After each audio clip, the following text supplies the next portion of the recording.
Welcome back to Sunrise Daily, keeping our focus on what has been done or what the government is focusing on. We've got Professor Folusho Okomadewa, who is a lead social protection specialist in the World Bank. Thank you for coming on this morning. Thank you very much. Well, in all of this social investment or social investments program that the government has, what role does the World Bank play here? Thank you very much. The World Bank, as you know, is a development partner to government on development projects generally. But the emphasis of the World Bank is also to ensure social inclusion and to promote prosperity with equity. And therefore, because of this particular program, which involves welfare of people, particularly those who are below the poverty line, and particularly those who are in extreme poverty, is very important to the World Bank.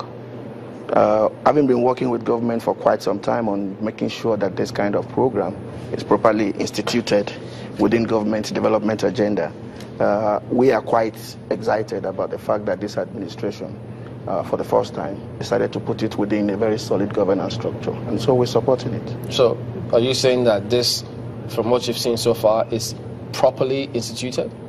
We think it is instituted the way it is always instituted in every country that wants to pay a big attention to it. First of all, it's instituted under a very strong leadership. It's put together as an incubating agency. Subsequently, if it begins to show results, as it's expected, then it will have a life of its own. If you look at many countries in the world, this is how this kind of program that has made dramatic changes, this is how they are started. They are started with very strong commitment, because it's multi-sectoral. Yeah, but what so do you don't find it. What do you say to those, pardon me for butting in, what do you say to those who look at this program from a distance and think this is more or less like giving people handouts? It depends on how the people look at what you call the poverty profile of the country.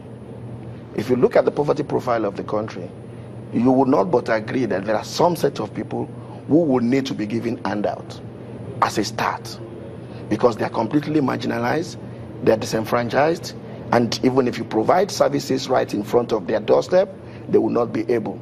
Yeah, so how do you ensure the survival of these projects as the World Bank? That's why the World Bank is actually very excited about this, because what government resources can do is actually to provide the assistance. What is more important is to put a system in place, to put a structure in place. And that's what the World Bank is helping this government to do, to make sure that there are proper institutions, there are good governance structures around it, and there are good systems to deliver the service, so that it can then be sustainable.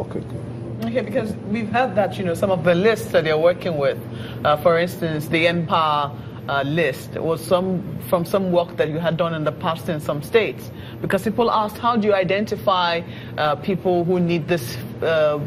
I think it's the conditional cash transfer. Thank you. Yeah, the 5,000 naira, which was going to be given to people, and they felt that how do you identify the people? And they kept on saying, oh, the World Bank had actually done some work which we're latching on to. How did the World Bank compile that list? The World Bank didn't compile the list. Let me explain to you, first of all, that what has been the problem of most pro-poor programs is the issue of targeting, the issue of actually identifying who are the people who actually need this assistance and give it to them, to make sure that you remove error of inclusion or exclusion. And so what the World Bank has done, and which is doing in several countries in Africa of late, is to make sure that the country evolves a system that identifies the poor using the most participatory methodology. Nigeria, like every other country, has a poor data situation, so it's very difficult to identify people who are really poor. But then what has evolved is what is called a community-based targeting method, whereby, first of all, you use geographic information to work with each of the states and identify which are the poorest local government. And in each local government, you work with the local government officials to draw a list of the communities and do some ranking of these communities in terms of the level of poverty. This is in terms of spatial. And then in each community, trained facilitators goes to the community, sits with them, and discuss what is the welfare situation. And eventually in that discussion, they come up with a list of the poorest households in the community. identified by the community people themselves and signed off by them. So I was going to ask, what yardstick are used in those cases? Are you leaving it to just the communities to do the Yeah, you ID? leave it to the community because the communities knows best. Every community knows which household cannot afford a meal a day. Every community knows which household cannot even start a fire without borrowing matches from the next household. So they will do it objectively. Now, having done that list... You trust them to do it objectively? We trust them to do it objectively. And not to be influenced by any political considerations? We trust them to be able to do it. In fact, one of the things that has made that approach work in several countries and worked very well in Nigeria is that over the last 10 years, there has been community-driven development approach where communities themselves sit together and agree on what their problem and issue is and develop a plan. And this is financed, and they put several structures and basic services together.